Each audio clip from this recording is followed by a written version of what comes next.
This line is for first-class passengers only. You need to move to the back. The words cut through the noise of Hartsfield-Jackson Atlanta International Airport like a blade through silk. Lauren Mitchell, lead flight attendant for Skyreach Airlines, stood at gate 18 with her arms crossed and her judgment already rendered. Her blonde hair was pulled into an immaculate bun. Her crimson lipstick matched the piping on her uniform. She had been doing this job for 18 years, and she knew who belonged in first class and who didn't. Dr. Simone Bennett didn't fit the profile. Simone stood in the premium boarding line wearing a soft gray tracksuit that had seen better days, worn white sneakers and noise-canceling headphones looped around her neck. Her hair was pulled back in a simple ponytail. She carried a black backpack over one shoulder and a phone in her hand. She looked tired. She was tired. 72 hours of emergency FAA audits in 3 cities will do that to a person. But tired doesn't mean invalid. Before we dive deeper into what happened next, tell me in the comments where you're watching from. And if you believe everyone deserves respect regardless of how they look, hit that subscribe button. This story is about to take a turn no one at that gate saw coming. Simone looked up from her phone and slid the headphones off. "Excuse me." Lauren's smile was tight and professional in the way that customer service smiles always are when they're covering contempt. This line she repeated slowly, as if speaking to someone who didn't understand English, is for our first class and Diamond Elite members. Economy passengers board with their zone number. That's displayed on your boarding pass. Simone held up her phone. The screen glowed with her digital boarding pass. "I know. I'm in first class. Seat 2A. Lauren didn't look at the phone. She looked at Simone's tracksuit. She looked at her sneakers. She looked at her face. Then she looked back at the phone like it was a problem to be solved rather than a solution already in hand. "That could be anyone's screenshot," Lauren said. Her voice was louder now. People behind Simone were starting to pay attention. "We see this all the time. Passengers trying to sneak into premium boarding with screenshots from the internet. It's not a screenshot." Simone kept her voice calm. "It's the live boarding pass from the Skyreach app. You can scan it." Lauren crossed her arms tighter. "I don't need to scan anything. I can see what's happening here." Behind Simone, a man in his early 30s with a laptop bag and a tech company logo on his shirt shifted his weight. His name was Jake Morrison, and he was a travel blogger with 200,000 Twitter followers. He pulled out his phone and opened the camera app. Something about this didn't feel right. 3 people back a young woman with dark curly hair and a camera strap around her neck did the same. Emma Rodriguez was a travel vlogger. She had a feeling this was about to become content. Near the front of the line, an older white couple in expensive casual where the Graysons watched the exchange with carefully neutral expressions. They said nothing. Ma'am Lauren said, and the word ma'am landed like a slap. "I'm going to ask you one more time. Please step out of this line and wait for your boarding group." Simone's jaw tightened. "Just scan my ticket. The system will verify it. I'm not scanning anything until I know it's legitimate. Then call a supervisor." Lauren's face flushed an ugly red. She hated being challenged. She hated it even more when other passengers were watching. She spun on her heel and walked to the desk phone. Within 30 seconds, a young man in a Skyreach uniform appeared. His name tag read, "Kyle Fisher, Gate Agent." He looked stressed. "What's the issue?" Kyle asked.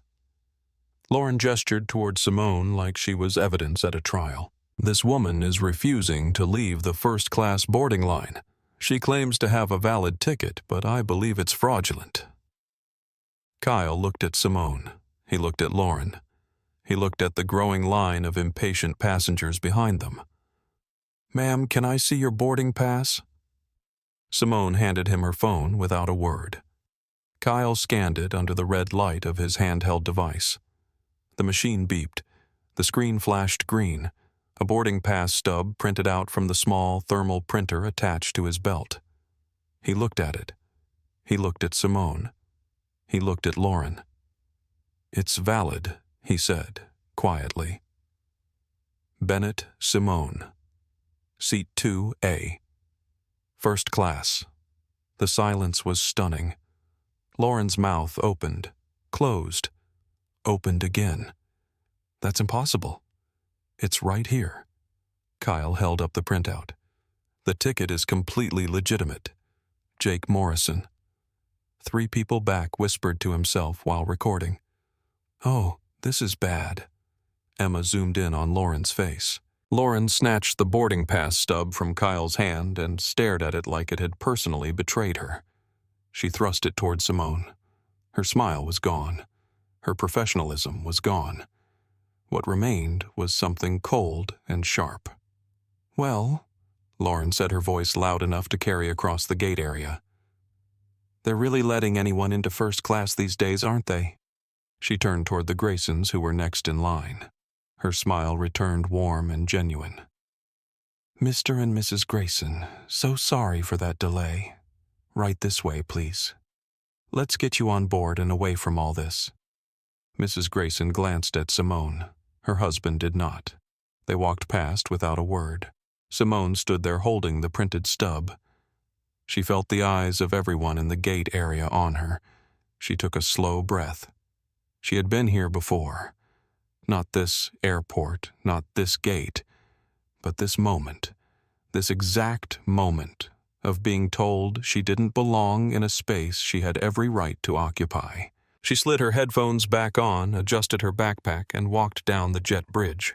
Behind her, Jake Morrison uploaded a 15-second clip to Twitter. The caption read, Racial profiling at ATL Gate 18. At Skyreach Air, FAA refused to scan valid first-class ticket. Black woman humiliated in front of entire gate. This is 2024. Hashtag gate denied. The tweet had 200 views in 30 seconds. The Skyreach. A350 first-class cabin was stunning. It was called the Cloud Elite cabin, and it was the airline's flagship product. The seats were individual suites with sliding doors, soft mood lighting, and curved privacy walls that made each passenger feel like they were traveling in their own private cocoon. The overhead bins were sleek and silent. The carpet was thick and spotless. Everything about it whispered luxury. Simone walked down the aisle slowly. Her eyes moved across every surface, every detail, every seam. She wasn't admiring the design. She was analyzing it. She noted the spacing between suites, the accessibility of emergency equipment, the condition of the upholstery, the visibility of safety signage. This was her job. She reached Suite 2A and stepped inside. The suite smelled faintly of leather and vanilla.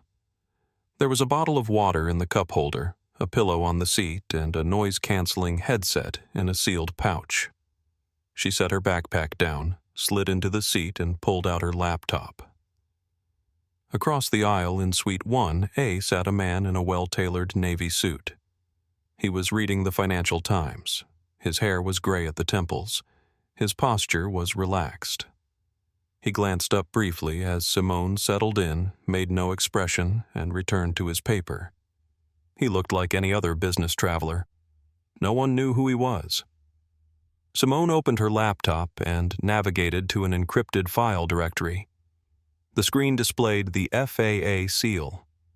She opened a document titled Covert Compliance Inspection Report. Skyreach Flight 447 ATL2LHR. She began typing. Inspection date, November 14th, 2024. Inspector Dr. Simone Bennett Sr., Aviation Safety. Inspector Flight Skyreach Airlines 447, Atlanta to London.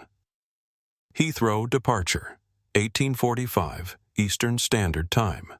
Incident log, 1830, Gate 18. Lead F. A. Mitchell L. refused to verify valid boarding pass. Made disparaging comment regarding passenger standards. Witnesses present, video evidence likely. She paused and looked up. Lauren Mitchell was walking through the cabin greeting passengers. When she reached the Graysons in Suites 2C and 2D, her smile was radiant. Mr. Grayson. Mrs. Grayson, welcome aboard. It's wonderful to see you again. Can I get you both something to drink before we push back?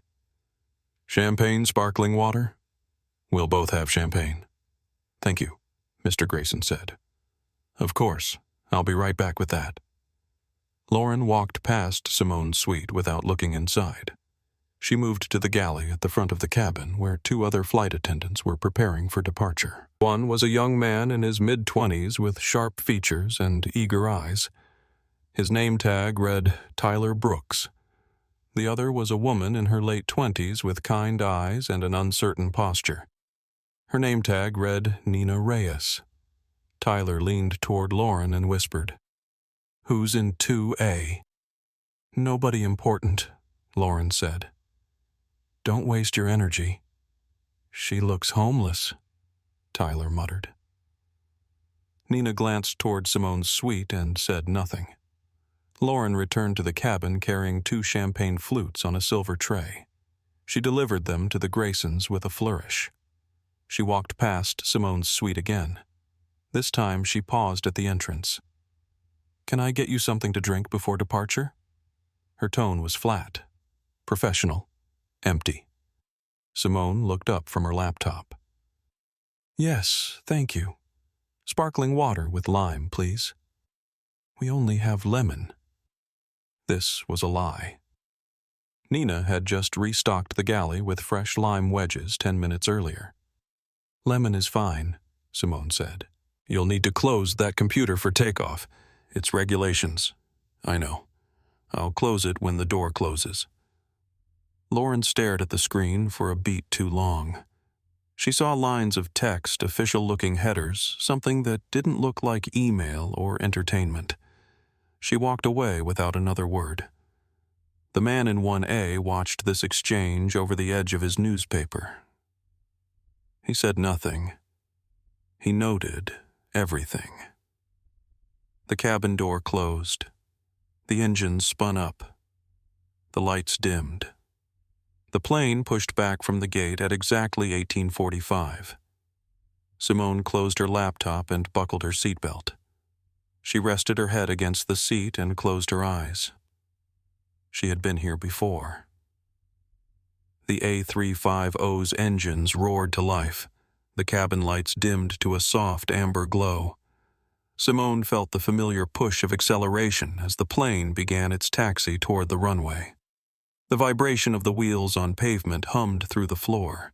She opened her eyes and watched the wing flexing slightly as they turned. She had flown hundreds of times.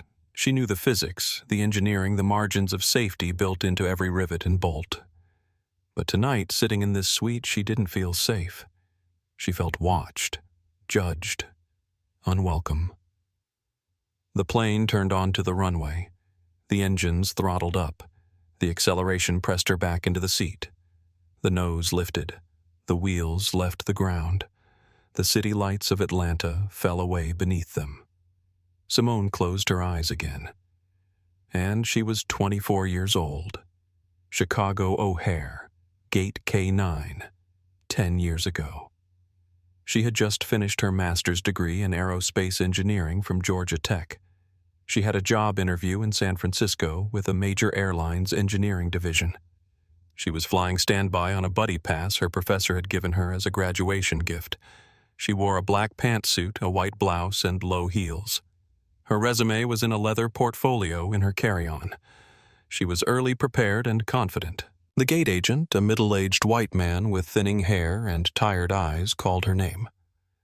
Bennett Simone. Upgrade cleared. First-class seat, 3D. She walked to the podium. "Thank you." He scanned her ID.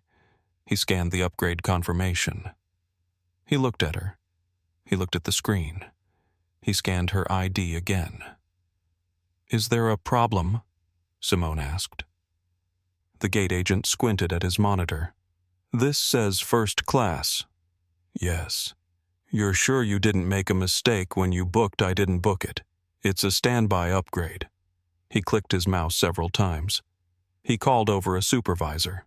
They whispered. The supervisor looked at Simone. She scanned the documents again. "It's legitimate," the supervisor said quietly. The gate agent printed her boarding pass and handed it to her like it was evidence of fraud he just hadn't uncovered yet. Okay. Go ahead. Simone boarded.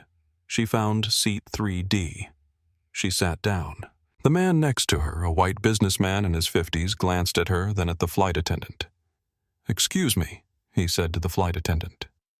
"Is this seat taken?" The flight attendant checked her tablet. 3D. "Yes, sir. That passenger just boarded." "Oh," he said. He looked at Simone. He didn't say anything else, but he didn't need to. Simone sat in that seat for the entire 5-hour flight, knowing that everyone around her thought she didn't belong. Not because she wasn't qualified, not because she couldn't afford it, but because they had decided before she said a single word that people who looked like her didn't sit in seats like that. She got the job in San Francisco. She worked there for 2 years. And then she quit. She didn't quit because the work was hard. She quit because she realized something fundamental. She could design the planes, she could engineer the systems, she could do the work. But she would never be able to fly on them without being questioned. So she changed strategies. She applied to the Federal Aviation Administration. If airlines wouldn't treat her with dignity, she would regulate the airlines. She would become the authority they couldn't ignore. She spent 8 years working her way up. Inspector, senior inspector, specialist in service compliance and passenger rights. She became the person airlines feared because she had the power to ground fleets, revoke certifications, and impose fines that ran into the millions. And now, tonight, sitting in Suite 2A on Skyreach Flight 447, she was doing exactly that.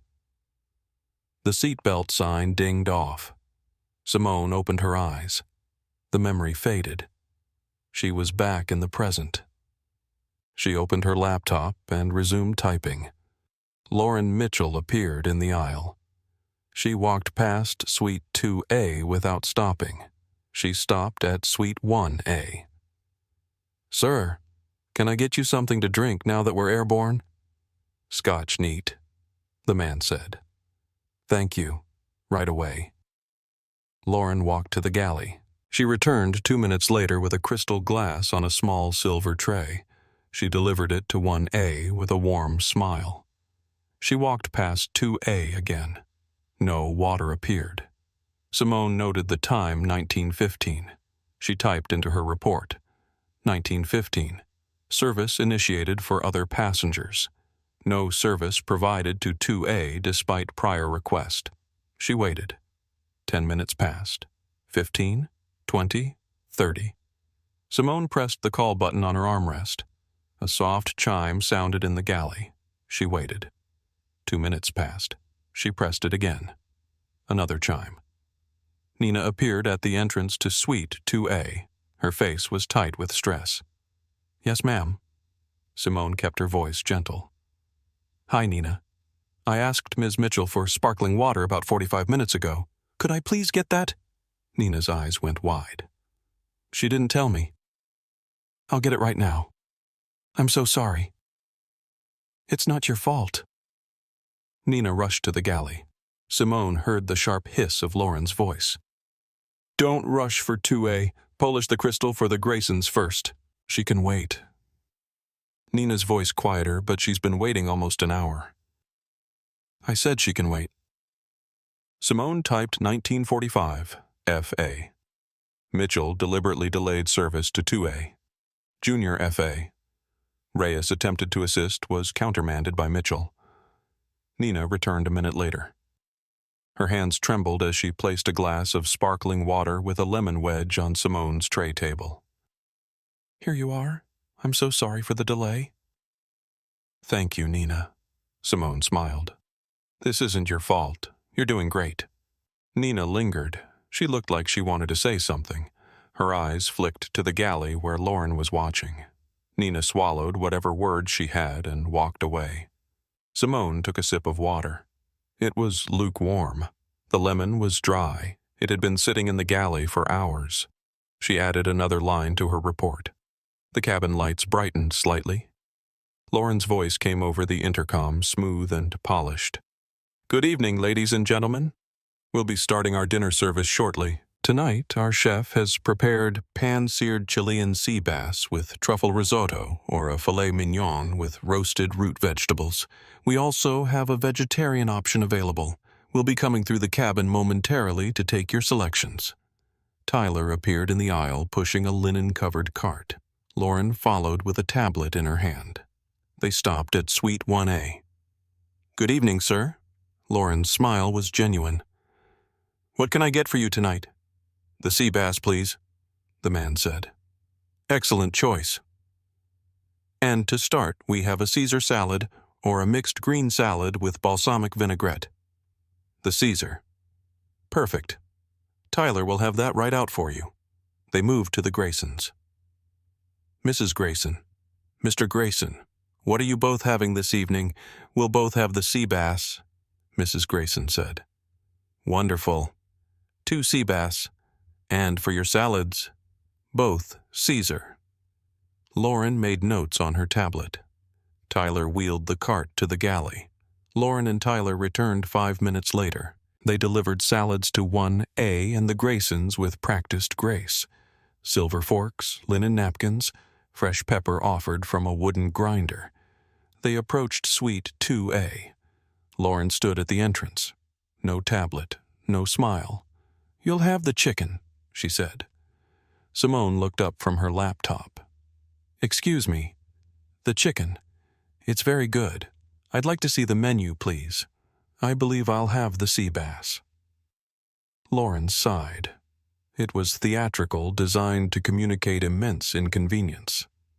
"I'm afraid we've run out of the sea bass. It's a very popular choice. The chicken is excellent, or we have pasta." This was a lie. There were 4 sea bass meals in the galley. Lauren had personally loaded them during pre-flight prep. They provisioned based on passenger count, and with only 8 passengers in first class tonight, there was no shortage. Simone's fingers paused over her keyboard. "You just offered sea bass to the gentleman in 1A and to the Graysons. Yes? And now we're out. You offered it to them 30 seconds ago." Lauren's jaw tightened. "Ma'am, I'm telling you what's available. You can have the chicken or the pasta. That's what I can offer you." Simone looked at her for a long moment. "Fine. I'll have the chicken."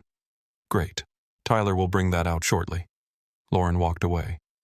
Simone typed 1952, FA.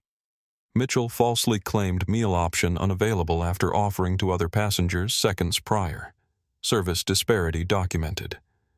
4 rows back, Jake Morrison had watched the entire exchange. He leaned across the aisle toward Emma Rodriguez. "Are you seeing this?" Emma nodded. She had her phone angled low, recording. "This is a pattern." Jake pulled out his own phone and started typing a thread. "Tweet 1 on at Sky Reach. Air, Flight 447. Same FA, who refused to scan ticket at gate, is now denying meal options to same passenger. This is deliberate. Hashtag gate denied tweet 2. Other passengers offered sea bass. Black woman in 2A told they're out of it. They're not. I can see the galley from here. This is discrimination in real time." He hesitated before hitting send. Then he looked at Emma. "Should I?" Emma looked toward Suite 2A, where Simone sat calmly working on her laptop, unbothered. "Yeah. People need to see this." Jake posted the thread. Within 2 minutes, his first tweet had 400 likes. 10 minutes later, Tyler appeared at Suite 2A. He carried a tray with a plate of chicken roasted vegetables and mashed potatoes. He didn't place it on the tray table. He dropped it. The plate landed hard. Sauce splashed. A streak of dark gravy leaped from the plate and landed on the sleeve of Simone's gray tracksuit. Tyler's face showed no remorse. "Oh, clumsy me. You should be careful with that. Looks like dry clean only, if you can afford that." The words hung in the air. Simone looked at the stain. She looked at Tyler. She said nothing. She picked up a napkin, wiped the sauce from her sleeve, and picked up her fork. She began eating the lukewarm chicken without a word. Tyler walked away. Nina, standing near the galley, saw the whole thing.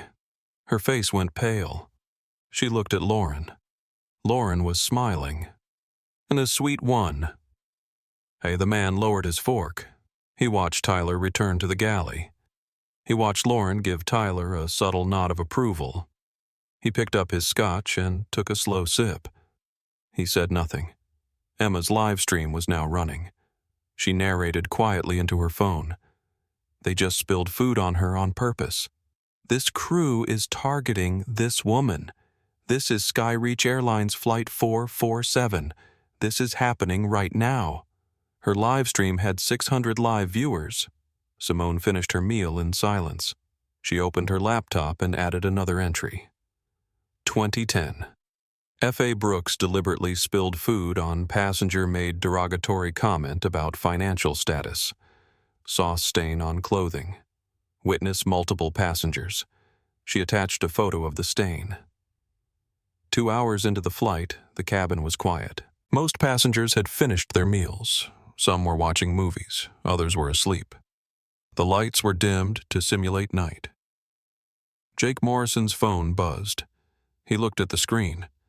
His gate video now had 15,000 retweets. The replies were pouring in.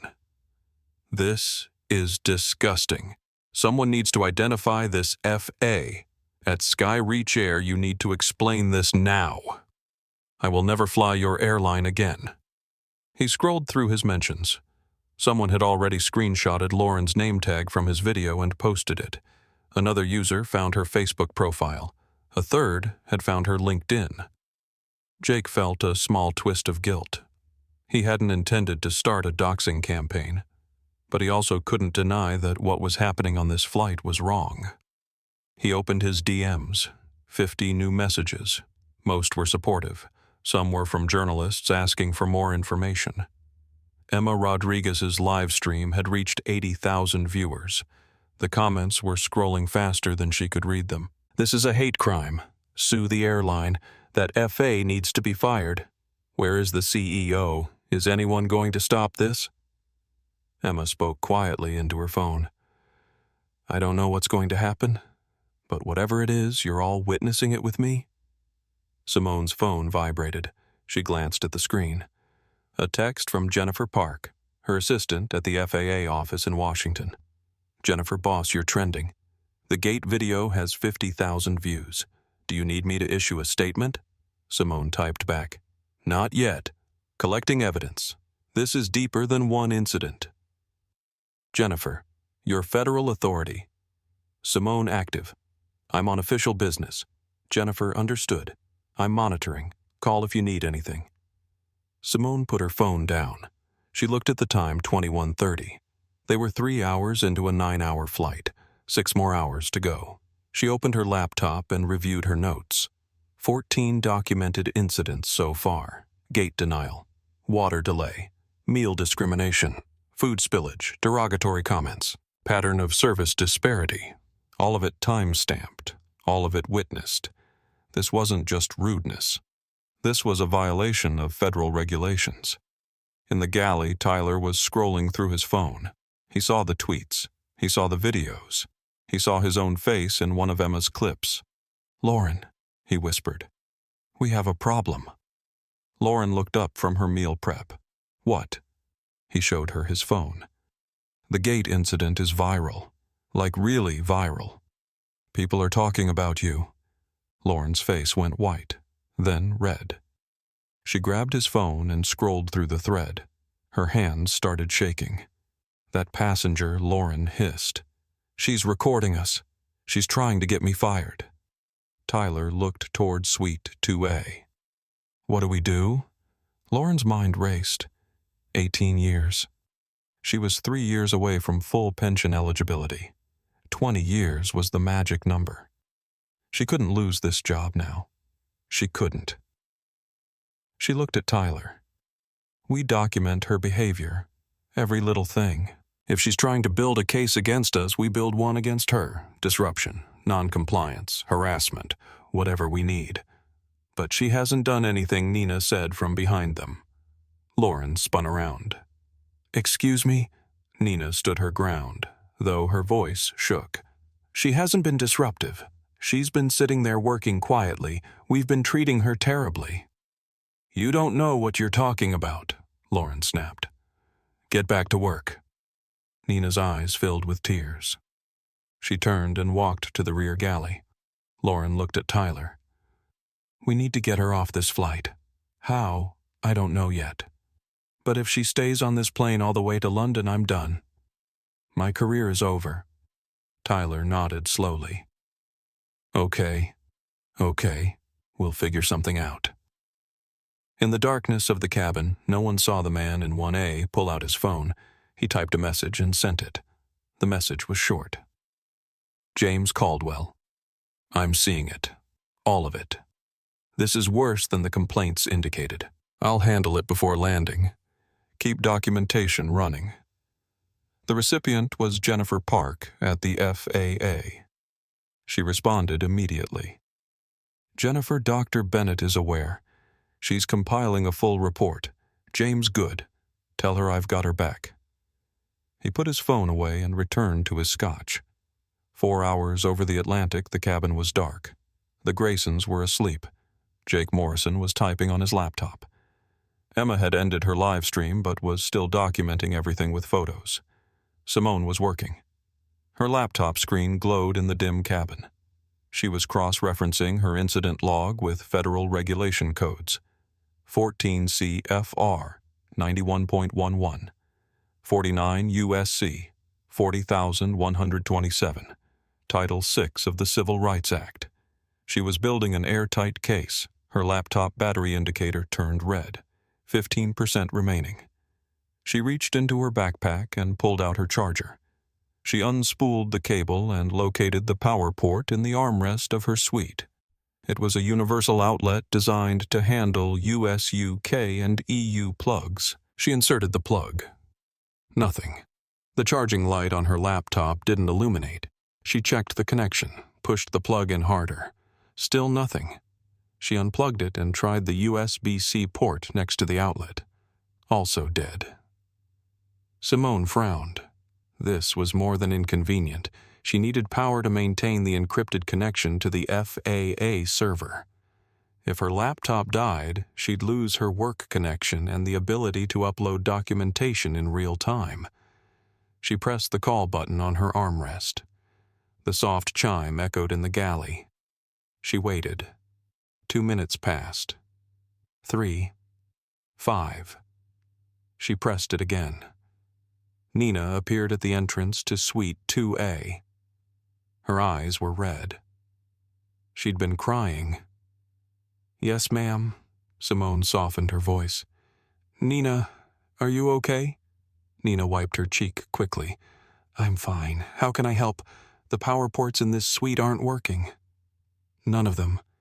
Is there a circuit breaker you can reset? Nina's face fell. Oh, no. I'll ask. Thank you. Nina walked to the galley. Simone heard the conversation. Nina, 2. A says all her power ports are dead. Can I reset the breaker for that suite, Lauren? She probably broke it. Nina, Lauren, she's just trying to charge her laptop. Lauren, I said no. She stuck something in there she shouldn't have. It's a safety issue. Nina, it's just a charger. Lauren, what if she causes an electrical fire? We're over the Atlantic. We can't risk the plane's electrical system for her convenience. Tyler, she's been trouble since Atlanta. Maybe we should tell the captain. Lauren, good idea. Nina, you tell 2. A, we're not touching that breaker. If she broke it, that's on her. Nina returned to Suite 2A. Her face was a mask of misery. Dr. Bennett, I'm not allowed to reset it. Simone's voice remained calm, but something in her eyes changed. You're not allowed to reset a circuit breaker. Ms. Mitchell says it's a safety concern. She thinks you might have damaged it. damaged it." "Yes, ma'am." Simone closed her laptop slowly. She stood up. "Nina, thank you. You've been the only person on this crew who's shown me any kindness. I appreciate that." "I'm sorry," Nina whispered. "Don't be. This isn't your fault." Simone stepped out of her suite. She wasn't a tired passenger anymore. She was Dr. Simone Bennett, federal inspector, and someone had just interfered with an official investigation. She walked toward the galley. Lauren was standing in the galley archway. Tyler was beside her. They both stiffened when they saw Simone approaching. Ms. Mitchell-Simone said evenly, "I need you to reset the circuit breaker for Suite 2A. Lauren crossed her arms. "I'm not doing that. The power ports are malfunctioning. I need electricity to complete my work." "Your work?" Lauren's voice dripped with sarcasm. "What work could you possibly be doing that's so critical? That's not relevant. What's relevant is that I've requested a basic service and you've refused to provide it." Tyler stepped forward. "You've been on that computer all flight. What are you doing writing complaints?" Simone turned to him. "Yes, that's exactly what I'm doing." Tyler laughed. "Good luck with that." Lauren raised her voice. She wanted the cabin to hear this. "Ma'am, I'm giving you an official warning right now. You've been disruptive since boarding. I've been sitting quietly in my seat. You tampered with airline equipment. You broke that power port. I didn't break anything. It malfunctioned. You're harassing my crew members. I asked for water and a meal." "That's not harassment." Lauren stepped fully into the aisle now. Her voice carried through the cabin. Passengers began to stir. "If you don't return to your seat immediately and stop this behavior, I will notify the captain. We will divert this flight, and you will be arrested for interfering with flight crew operations." The Graysons woke up. Mrs. Grayson's eyes went wide. Jake Morrison sat up and grabbed his phone. Emma started recording again. The man in 1A put down his newspaper. Simone stood her ground. Her voice was quiet, but it cut through the cabin like a blade. "You're accusing me of breaking equipment, harassing crew, and being disruptive. Is that correct?" "Yes. All of that. And your solution is to threaten me with arrest and diversion. If you don't comply, yes." Simone looked at her for a long moment. "Ms. Mitchell, you've made your position very clear." She turned to Tyler. "And you support this?" Tyler nodded. "Absolutely. You don't belong here." The words landed like a gavel. Simone turned back to Lauren. "You're going to regret this. Is that a threat?" Lauren reached for the intercom phone. "You're threatening a crew member. That's it. You're done." A voice came from behind Simone. Deep, calm, authoritative. "No, she's right. You're done." Lauren froze. Her hand hovered over the phone. Tyler's eyes went wide. The man from 1A stepped into the aisle. He was tall. His gray eyes were sharp. He moved with the kind of confidence that comes from never having to prove yourself because everyone already knows who you are. Lauren's face went from red to white in an instant. "Mr. Caldwell," she stammered. I didn't know you were on this flight." Before Caldwell could respond, another voice cut through the cabin. "What's going on here?" Captain Sarah Vaughn stepped through the cockpit door. She was 45 with 4 gold stripes on her shoulders and 15,000 flight hours under her belt. Her expression was all business. Lauren spun toward her. "Captain, thank God you're here. This passenger has been disruptive all flight. She broke the power port in her suite. She's been harassing my crew, and now she's threatening us." Captain Vaughn looked at Simone. "Ma'am, is this true?" "No, Captain." Simone kept her voice level. "I requested a circuit breaker reset for a malfunctioning power port. Ms. Mitchell refused and accused me of sabotage. I've been documenting service discrepancies since Atlanta. documenting Captain Vaughn's eyes narrowed slightly. "Yes, I'm on official business." "What kind of official business?" Lauren interrupted. "She's lying, Captain. She's been taking pictures of us, recording us, trying to build some kind of case. She's probably a scammer trying to get a payout." Ms. Mitchell let her speak. Simone continued. "I requested water at 7:15 p.m. I received it at 8 p.m.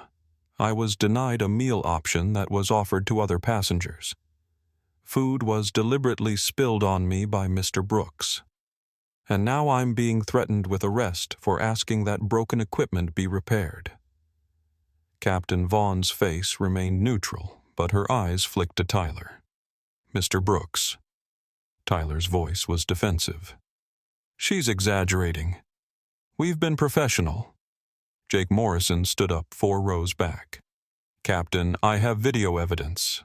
So does the woman in row 5. Captain Vaughn held up a hand. "Sir, sit down." Jake sat, but he held up his phone. "This is important, Captain. The whole world is watching this flight right now." Captain Vaughn looked at him, then at Emma, then at the Graysons, who were watching in stunned silence. She looked back at Simone. "Ma'am, I need you to return to your seat. Ms. Mitchell Galley, now. We're going to sort this out. Captain Simone said I need to show you something." "Not now." "Seat. Please." That's when the man from 1A spoke again. Captain Vaughn. His voice was quiet but firm. "I think you should hear what this passenger has to say." Captain Vaughn turned to him. "Sir, with all due respect, please return to your seat." The man didn't move. "Sarah, listen to her." Captain Vaughn stopped. Her eyes focused on his face, really looked at him for the first time. Recognition dawned slowly, then all at once. Her face went pale. "Mr. Caldwell. James Caldwell." Chief Operating Officer of Skyreach Airlines nodded once. The cabin went completely silent. Lauren's mouth opened. No sound came out. Tyler looked like he might faint. Nina, standing near the rear galley, put her hand over her mouth. Caldwell turned to Simone. "Dr. Bennett, would you please show the captain your credentials?" Simone reached into her backpack. She pulled out a leather bifold wallet. She opened it. "Gold badge, Federal Aviation Administration." "ID card with photo, Dr. Simone Bennett, Senior Aviation Safety Inspector." Captain Vaughn stared at the badge. She looked at Simone. She looked at Caldwell. She looked back at the badge. "Your FAA, yes, Captain. I'm conducting a covert compliance inspection. I've been documenting federal regulation violations for the past 5 hours." Lauren made a small, strangled sound. James Caldwell stepped fully into the aisle. He didn't raise his voice. He didn't need to. "Captain Vaughn, I boarded this flight in Atlanta, seat 1A. I've been here the entire time. I've watched everything." Captain Vaughn's professionalism held, but barely. "Sir, I don't understand. Why didn't you identify yourself?" "Because we've received 17 formal complaints in the last 6 months about discriminatory treatment on this route. Complaints about crew members judging passengers based on appearance. Complaints about service disparities. Complaints about hostile environments. I wanted to see it for myself." He turned to face Lauren. She was pressed against the galley wall now, her face a mask of horror. "I saw the gate," Caldwell said. "I heard you tell Dr. Bennett that anyone can get into first class these days. I saw you deny her water for 45 minutes while serving everyone else within minutes. I watched you lie about meal availability. I saw Mr. Brooks spill food on her and make a comment about whether she could afford dry cleaning." Each sentence was a hammer blow. Tyler tried to speak. "Sir, You were just what." Caldwell's voice was sharp now. "Protecting premium passengers." "From what?" From a woman who had every right to be here. We didn't know she was FAA, Tyler said desperately. Caldwell took a step forward. And that's the problem, Mr. Brooks. You shouldn't have needed to know. You should have treated her with basic human dignity regardless of who she was. He turned back to Captain Vaughn. Captain Dr. Bennett was attempting to conduct a federal inspection. Ms. Mitchell not only discriminated against her, but also interfered with her ability to do her job by refusing to reset a simple circuit breaker and threatening her with arrest. Simone spoke. Captain Ms. Mitchell violated 14 CFR 91.11 by interfering with my federal duties. She also violated Title VI of the Civil Rights Act through discriminatory service practices. She opened her laptop, which still had 6% battery. She turned the screen toward Captain Vaughn. This is my official report. Time-stamped entries, video evidence embedded. Witness statements collected. 47 pages so far. Captain Vaughn scrolled through the document. Her jaw tightened with every line. She looked at Lauren. Ms. Mitchell, you're relieved of duty. Effective immediately. Captain, please? Lauren's voice cracked. I have 18 years, which makes this worse, not better. You knew better. Captain, I was just doing my job. Protecting the integrity of the cabin. You were protecting nothing. You were enforcing your own prejudice. Captain Vaughn turned to Tyler. Mr. Brooks, you're also relieved. Go to the rear galley. Neither of you will serve another passenger on this flight. Tyler started crying. I have student loans. I need this job. You should have thought of that before you chose to humiliate someone for sport. Lauren found her voice one more time. Sir, Mr. Caldwell, please. My pension. I'm 3 years away from 20. Caldwell's face was stone. Miss Mitchell, you spent this entire flight proving that you see passengers as categories rather than people. You proved that you believe some people belong and others don't. You did this knowing you were being recorded. You did this knowing your behavior was viral. And you did it because you genuinely believed you were right. That level of arrogance and prejudice has no place in my company. But you're done. When we land in London, you'll be met by regional management and escorted from the aircraft. Your credentials will be surrendered, and you will never work for Skyreach Airlines again. Do you understand? Lauren slid down the galley wall until she was sitting on the floor. She put her face in her hands. Her shoulders shook. Tyler stood frozen, tears running down his face. Caldwell turned to Nina, who was standing in the aisle, her eyes wide. Ms. Reyes, you'll take over service for first class for the remainder of this flight. Report directly to the captain. Understood. Nina nodded, unable to speak. Dr. Bennett Caldwell said my sincere apologies. For all of it. Let me reset that circuit breaker for you. He walked to a panel near the galley, opened it, and flipped 2 switches. The lights in Suite 2A flickered back on. Simone plugged in her charger. The battery indicator turned green. Thank you, Mr. Caldwell. Please, call me James. And thank you for your patience. What you endured tonight was inexcusable. Simone looked at him. She didn't smile. It wasn't the first time. And it won't be the last. Then we have work to do. Captain Vaughn addressed the cabin over the intercom. Ladies and gentlemen, this is Captain Vaughn. We apologize for the disruption. We're now 3 hours from London. Service will resume normally. Thank you for your patience. She clicked off and turned to Lauren and Tyler. Both of you, rear galley. Now. You do not speak to passengers. You do not look at passengers. You sit and wait until we land. Lauren struggled to her feet. She had to walk past Simone to get to the back of the plane. As she passed Suite 2A, she stopped. You set me up, she whispered. You were trying to get me fired from the moment you stepped on this plane. Simone looked at her. No, Ms. Mitchell. You decided who I was the moment you saw me. I was just here to fly to London. You turned it into this. Lauren had no response. She kept walking.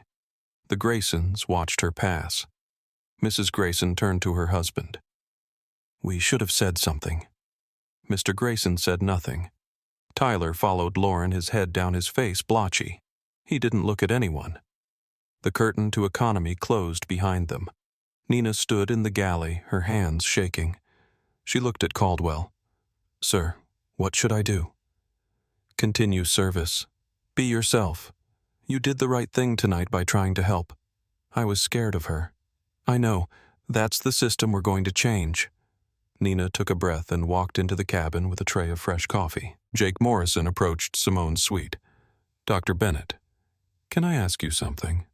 Simone looked up. "You're Jake Morrison, the blogger." "Yeah.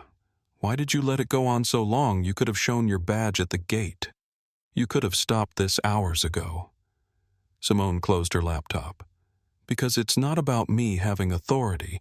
It's about how they treat people who they think don't have any. If I'd shown my badge at the gate, Lauren would have smiled and apologized and let me on. And then she would have treated the next person who looked like me the exact same way.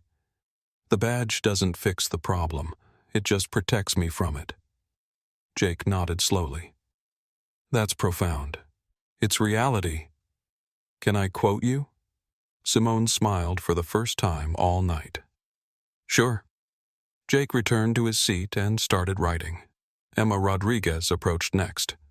"Dr. Bennett, I'm Emma. I've been live streaming parts of this flight." "I know. Thank you for being a witness. My viewers are asking what they can do. How do we make sure this doesn't happen to other people?" "You keep filming. You keep speaking up. And you teach people that silence is complicity." Emma nodded. "I'll make sure this story gets told right." Simone looked out the window at the dark Atlantic below. Somewhere down there, the sun was preparing to rise over Europe. In 3 hours, they'd be on the ground, and then the real work would begin. In the back of the plane, Lauren sat on a jump seat in the rear galley. Tyler sat across from her. Neither spoke. An economy-class flight attendant, a young man named Chris, walked past them. He glanced at Lauren and quickly looked away. The entire crew knew what had happened. The news had spread through the plane like wildfire. Lauren pulled out her phone. She opened Twitter. The first thing she saw was her own face. The video from the gate had 500,000 views.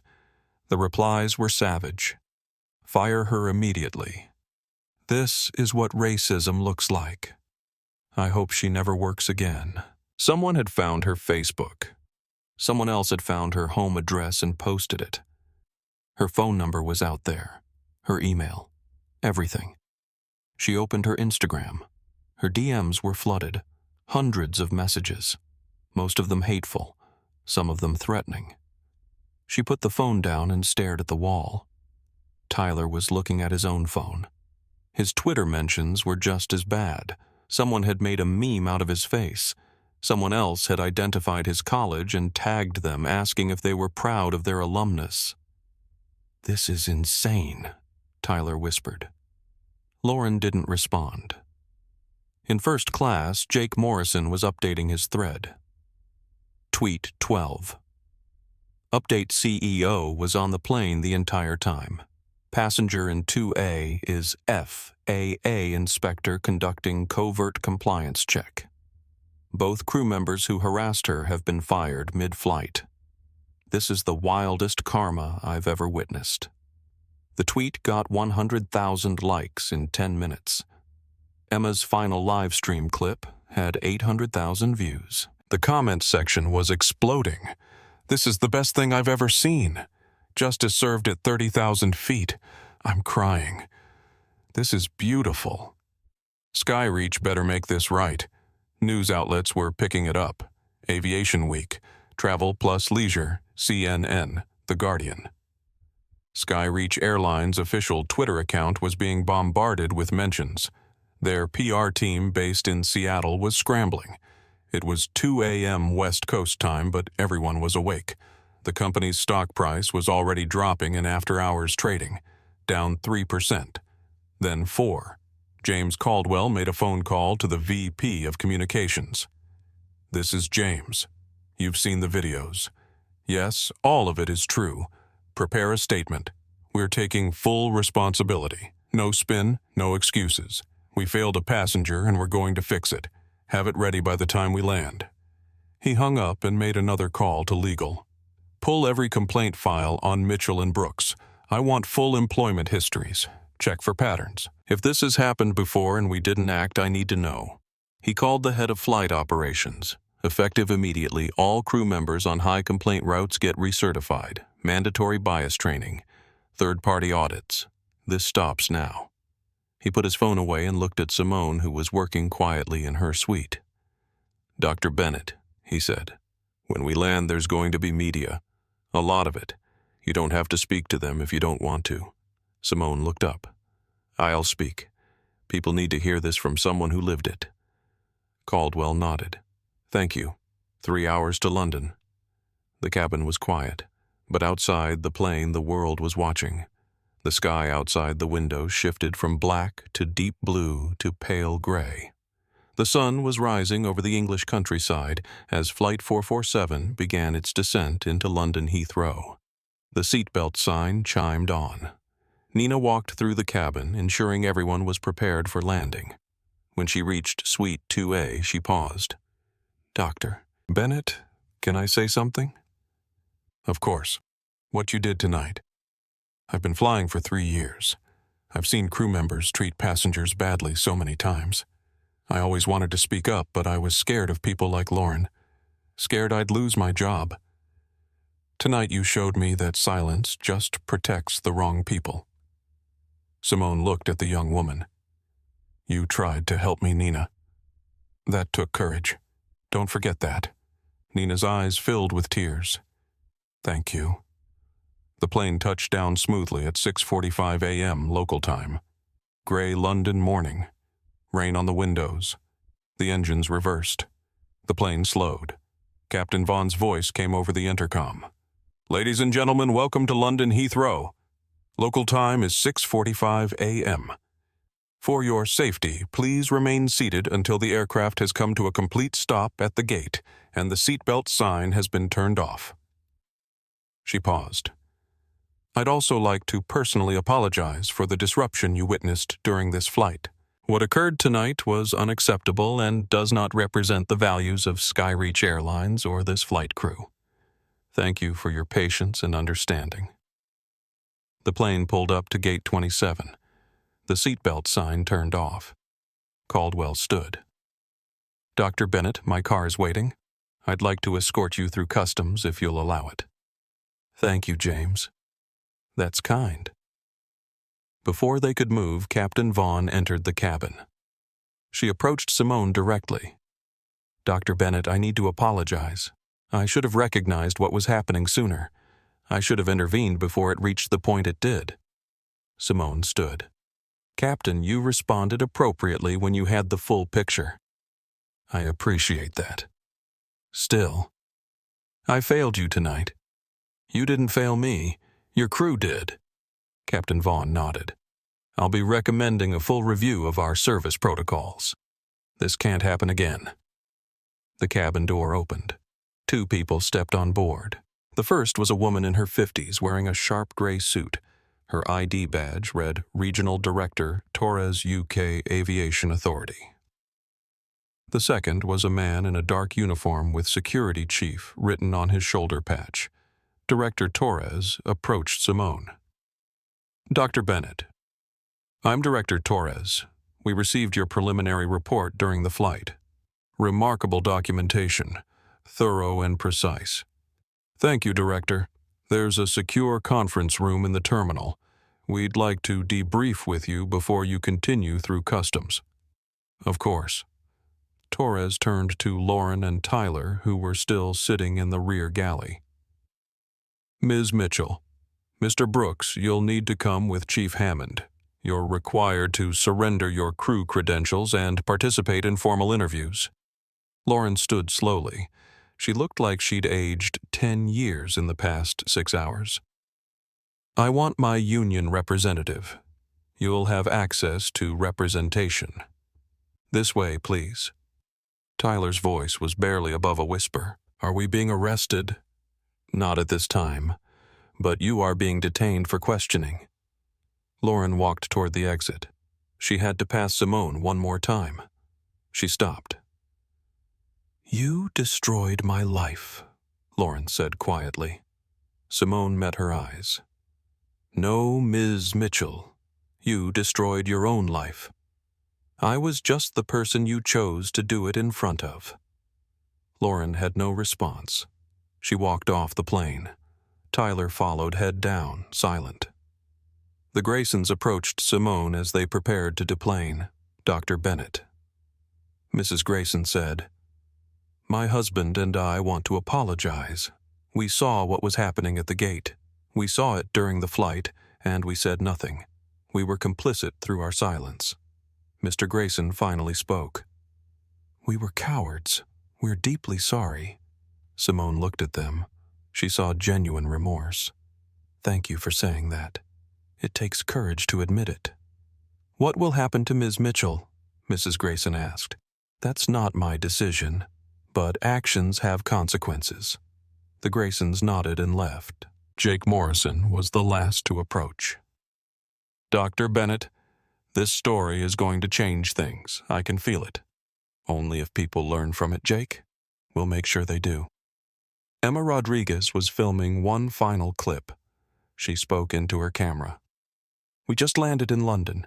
The crew members who harassed Dr. Bennett have been removed from the flight. The CEO witnessed everything. The FAA is involved, and the world is watching. If you've ever been told you don't belong somewhere, if you've ever experienced discrimination, if you've ever stayed silent when you should have spoken up, this story is for you. Justice isn't always fast. But sometimes when good people document the truth and refuse to look away, it happens at 30,000 feet. She stopped recording and looked at Simone. Thank you for your grace under pressure. Simone smiled. Thank you for being a witness. Caldwell and Simone walked off the plane together. Cameras were waiting in the jet bridge. News crews, reporters, microphones. Caldwell held up a hand. We'll have a statement shortly. Please give Dr. Bennett space. They walked through customs in a private lane reserved for diplomats and officials. A black car was waiting on the tarmac. As they drove away from the airport, Simone looked back at the plane. She thought about Lauren, sitting in that interrogation room. She thought about Tyler crying about student loans. She thought about Nina promoted mid-flight for showing basic decency. And she thought about every person who would fly tomorrow and the next day and the day after that. All the people who would never have a badge to protect them. All the people who would just want to get from point A to point B without being judged, humiliated, or erased. That's who she did this for. Lauren Mitchell sat in her apartment in suburban Atlanta. It was 2 p.m. on a Tuesday. She wasn't at work. She would never be at work again. The termination letter sat on her kitchen table. Fired for cause. No severance. No pension eligibility.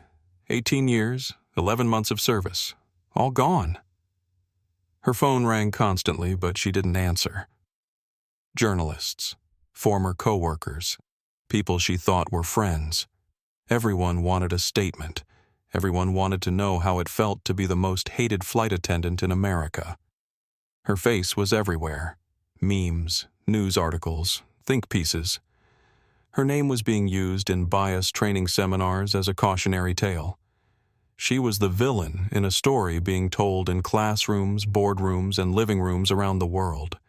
She'd tried to apply for other jobs, regional airlines, ground crew positions, corporate travel management. Every application was rejected within hours.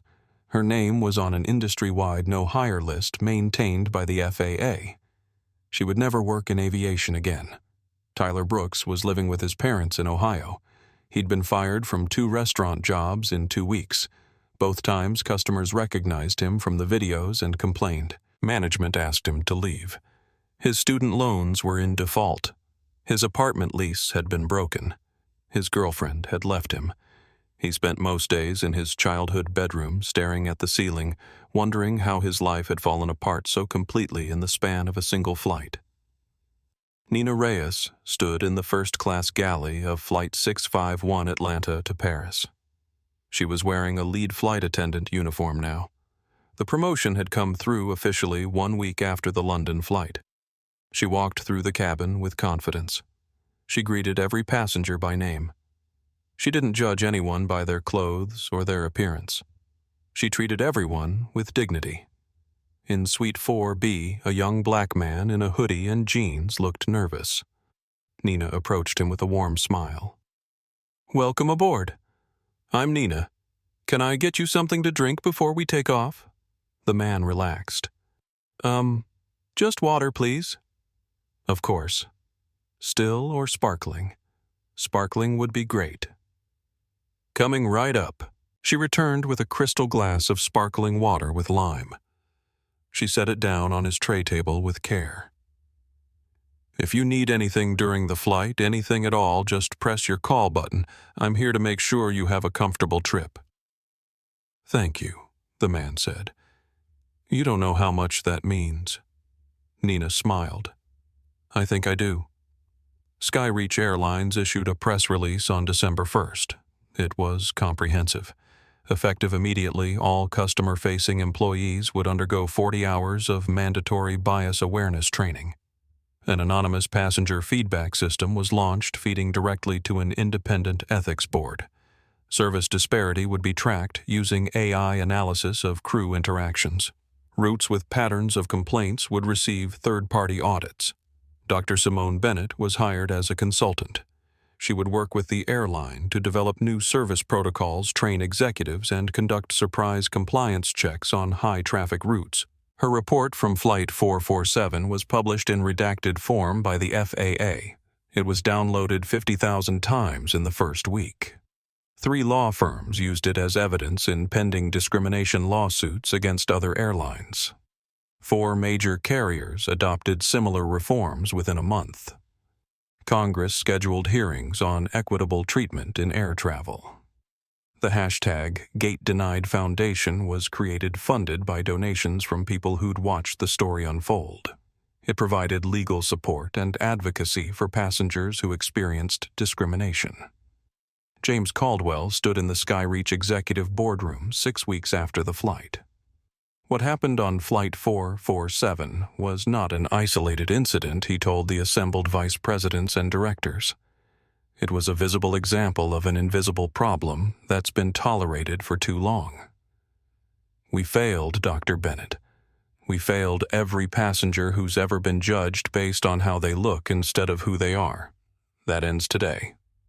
He clicked to the next slide. "This is Nina Reyes. 3 months ago, she was a junior flight attendant afraid to speak up.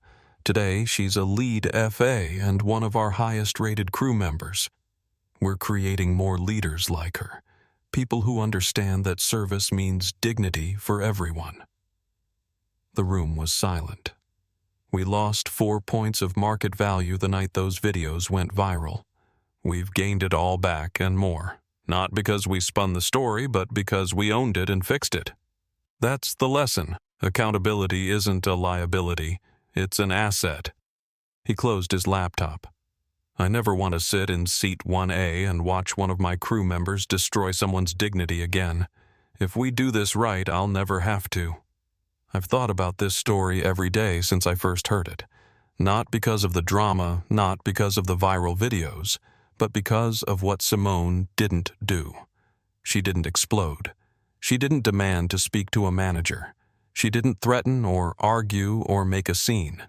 She just existed, calmly, professionally, with a quiet dignity that made everyone around her so uncomfortable they couldn't help but show who they really were.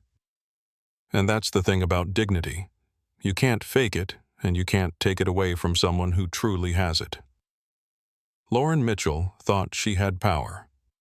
She had a title seniority, a uniform that gave her authority over a small kingdom at 30,000 feet. But real power isn't given by a company or a badge or a position. Real power is knowing your worth, regardless of who's trying to diminish it.